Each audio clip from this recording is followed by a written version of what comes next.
Hi everyone, welcome back to Coffee Books and Rain. I'm Rachel with my coffee of the moment in my, I think it's Storyville Coffee Company. A friend of mine sent me this when they were, I want to say, in Seattle. And anyway, it's one of my more favorite mugs. But we are diving into the book of the moment, which is Fallen City by Adrienne Young. Now, I know I've been away for a few minutes. I have missed a couple of days here and there, especially over the month of October. Hopefully, not too many in November. But I was moving, and so I had a whole bunch of stuff to not only pack but move, and I did it 99% of it by myself with my Mini Cooper. I had two friends with medium-sized SUVs who helped me move a couple of things that wouldn't fit in my Mini Cooper, but I have four more pieces left at the apartment that I should be getting over here on Friday. But we are almost done. We're 99% done. Those four pieces, I already have homes for where they're supposed to go.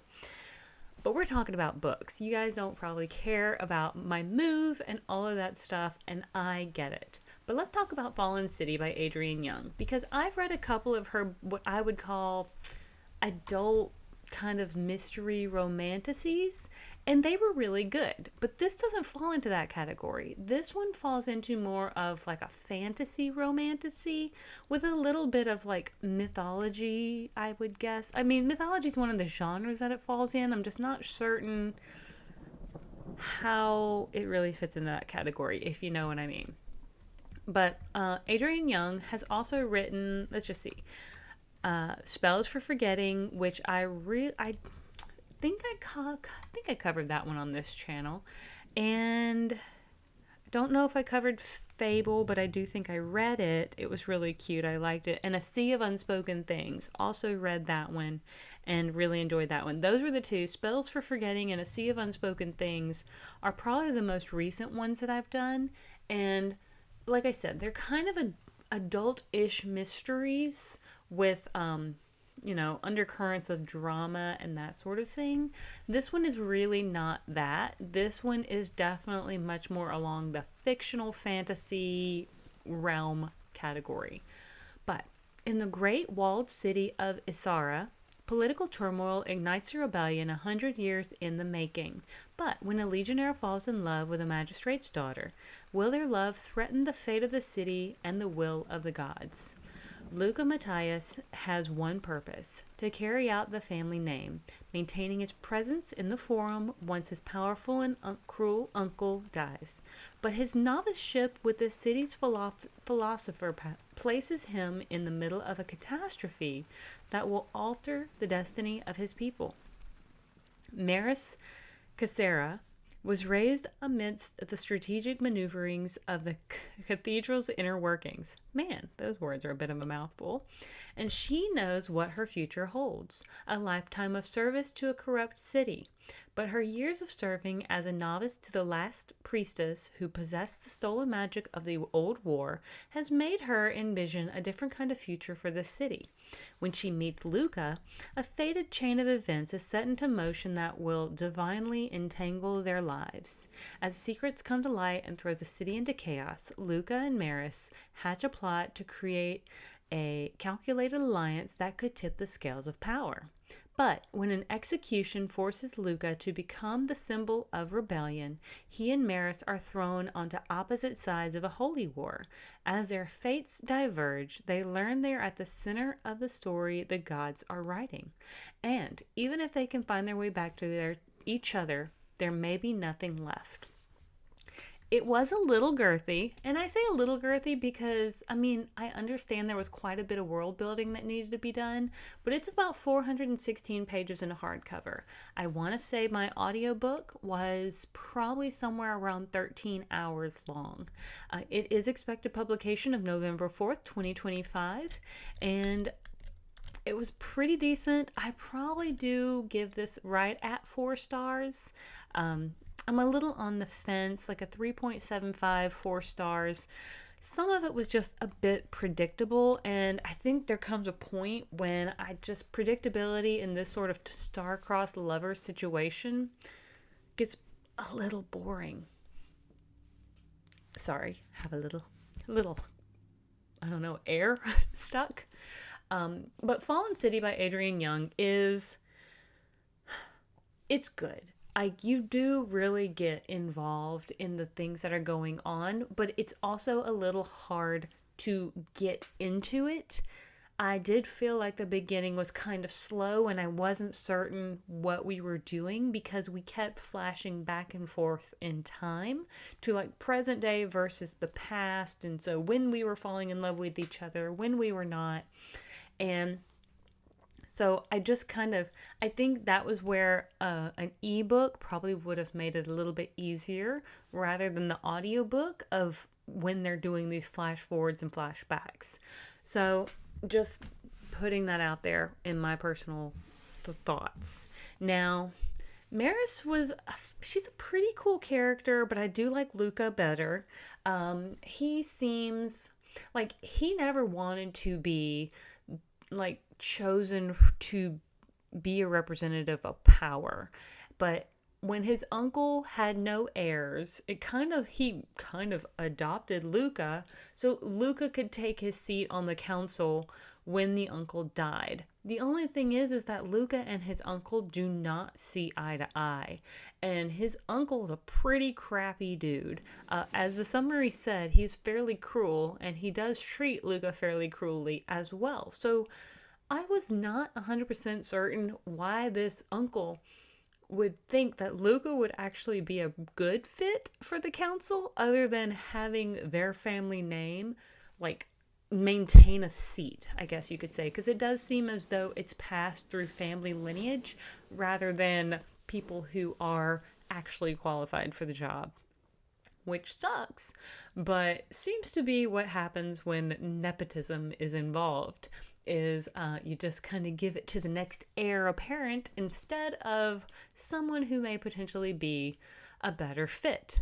Well, that's kind of how things are playing out. There is a rebellion that is kind of under the surface of everything, and it does seem as though Maris and Luca both seem to think there is a need for change. However, tradition at large within this city is not very amenable to change. As with a lot of things, change is usually a very taboo sort of subject. And so it also seems as though Luca and Maris like have kind of this insta love, insta crush happening. So it's like anytime they get near each other, everything just turns electric and they can't forget the last time that they were together and blah, blah, blah. It was a lot. Like, I could have probably done with like 10% less of that, of this yearning and pining and whispers across their skin or what have you. Like, I just kind of like rolled my eyes at some points because I was like, okay, are we telling a story about romance and romantasy, or are we talking about a rebellion? Because I think there are ways to do it, but maybe not so ham-handedly. My personal opinions, again, these are just my thoughts on how it played out. If you've been on this channel for any period of time, you may come to the understanding that romantasy is not my favorite genre. Romance is not my favorite genre. Maybe I'm jaded. I'm so sorry. But there's another book that I will get to later that I'm going to talk about. And I'm not going to talk great about it. But if you want to tune in for it, I will try to put into the synopsis, not a great review. Because I listened to that book, I predicted everything that was going to happen, and at the end of it, I kind of hated it. But anyway, I didn't hate this one. I promise you, I did not hate this one. It is a bit of an emotional journey. Sometimes I don't want emotional journeys when it comes to, like I said, romance. I don't mind if we have to, create some tension, put some people in danger, have some chaos going on, the downfall of certain things in order to rise back up again. I completely understand. Those are the things that make books dynamic and fun to read. A lot of times, I personally will pick up a book that helps take me out of the drama of everyday life.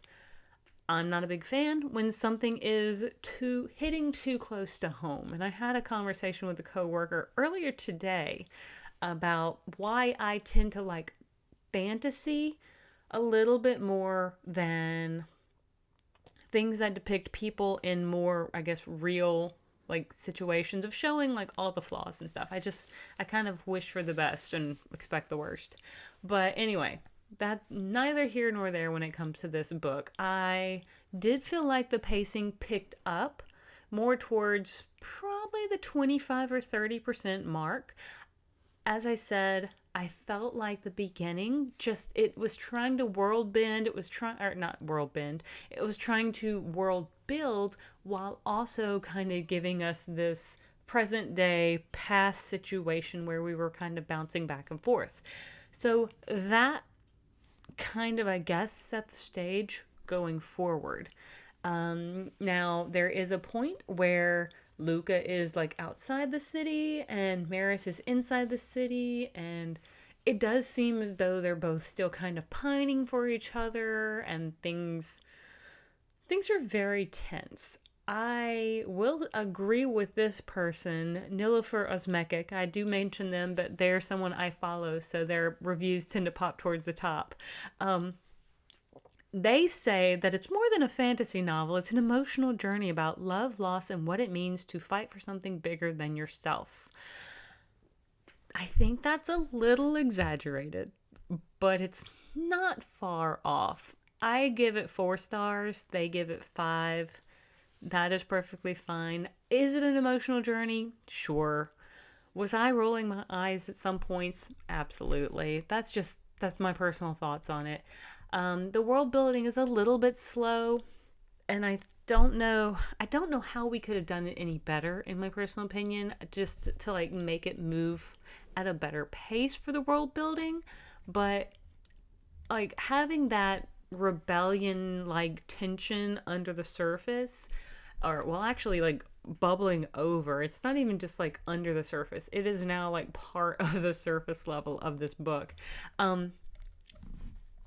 Now, there is a person named An who they actually, and I think I'm in between them and Nilüfer. This person says that the book is good in theory, but falls flat in execution.